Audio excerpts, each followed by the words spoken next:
our laws and our traditions, as the teachers always say during our years of education. Pero tingnan ninyo yung nangyari. I was only defending our rules in the House of Representatives. I was only defending the traditions that make us all. Because these traditions are the ones that we kept for so long a time. Ano pong gagawin natin? Huwag po kayong mag-alala.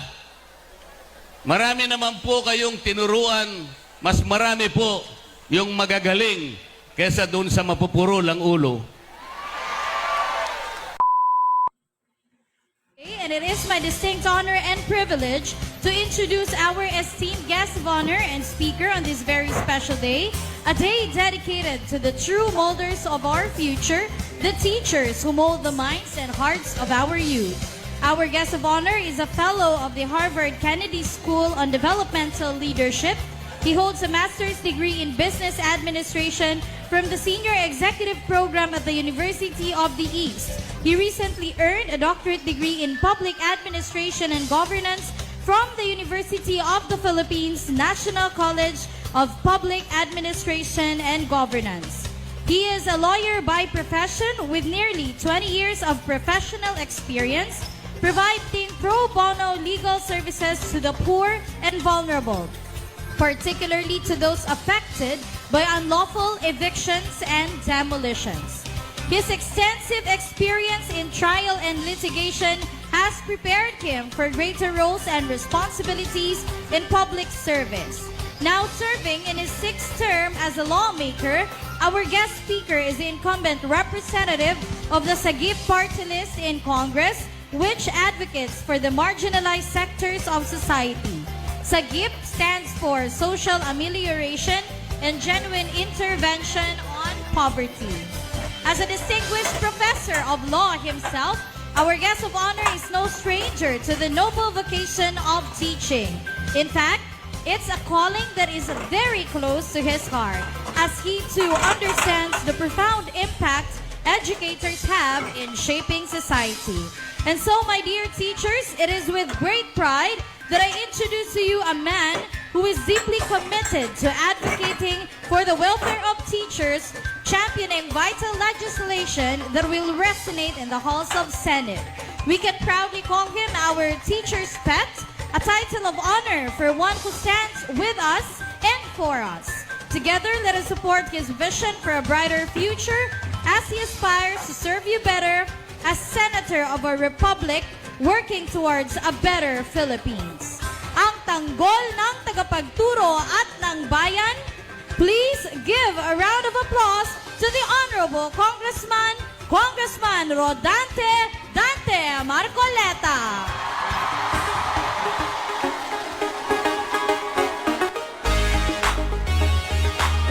Madayaw na aga, kamayo hurot. Secretary Avalos, Senator Win Gatchalian, Governor Nino Uy, my friend, Mayor Osnan, where are you? Hindi ko na po babatiin lahat yung mga opisyales na nandito ngayon, both sa Caraga or Davao Oriental, dahil binanggit na pong isa-isa ni Mayor Osnan kanina. Babatiin ko na lamang po ang mga guro na nandito ngayon sapagkat today is the World Teachers Day. Nung binata po ako, marami po akong nakilalang mga dalaga. Meron pong mga accountant, merong abogado, merong doktor, merong nurse. Magaganda po sila lahat. Pero sabi ko, pag mag-aasawa ko, gusto ko teacher ang maging asawa ko. Kaya ang asawa ko po ay isang teacher. Nakagaya po ninyo. Ang sabi po nila, invest in our teachers and our children will succeed. Naalala ko po yung Magna Carta for Public School Teachers. It's an old law enacted in 1966, some 58 years ago. Doon nakalagay po yung maraming benefits sa mga teachers. Meron po doon na cost of living allowance. Ang sabi po doon, at least the teacher salary should keep in pace with the living expenses, and the allowance should be given and be based automatically on the living cost index. On an annual basis, the Secretary of Education should submit to Congress, ang sabi po doon, a recommendation for an appropriation for this cost of living expenses. Nangyayari po ba yun sa inyo? Meron pa pong sinasabi na special hardship allowance.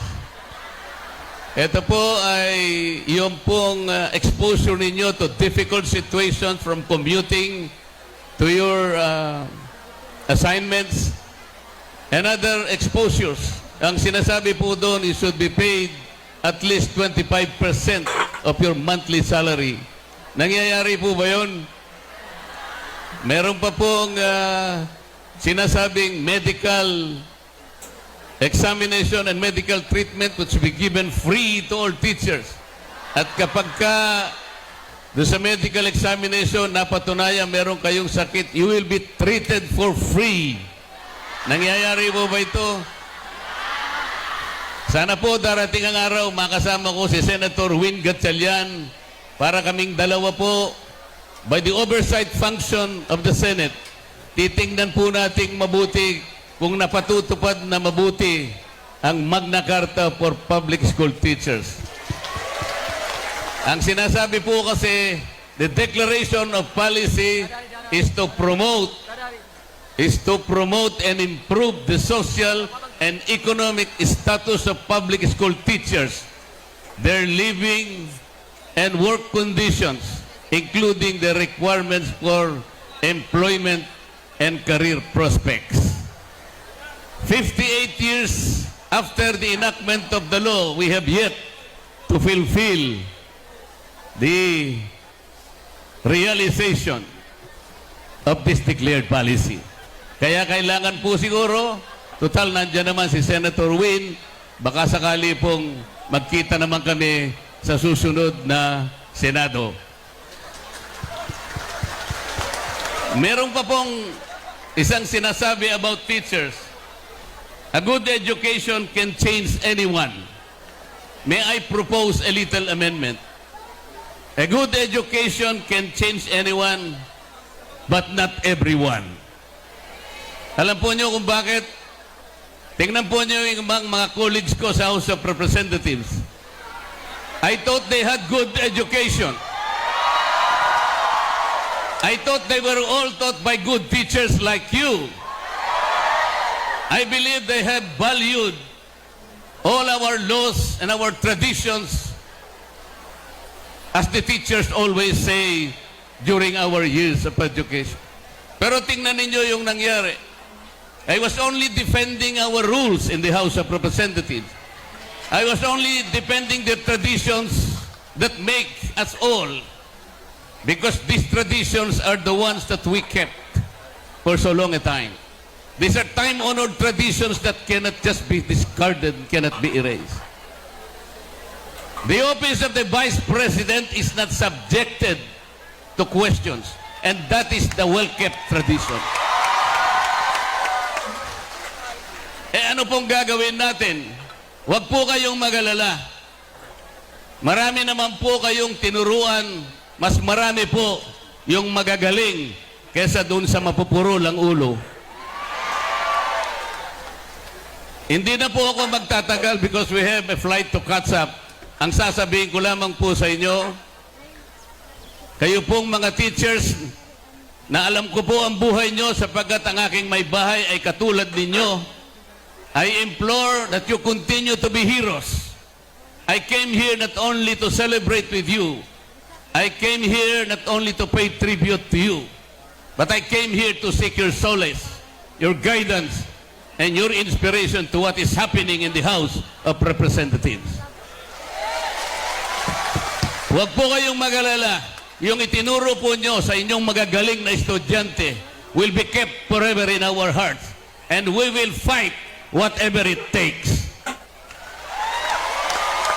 I'd like to end by saying this to the people of the municipality of Caraga and to the rest of the people of Mindanao.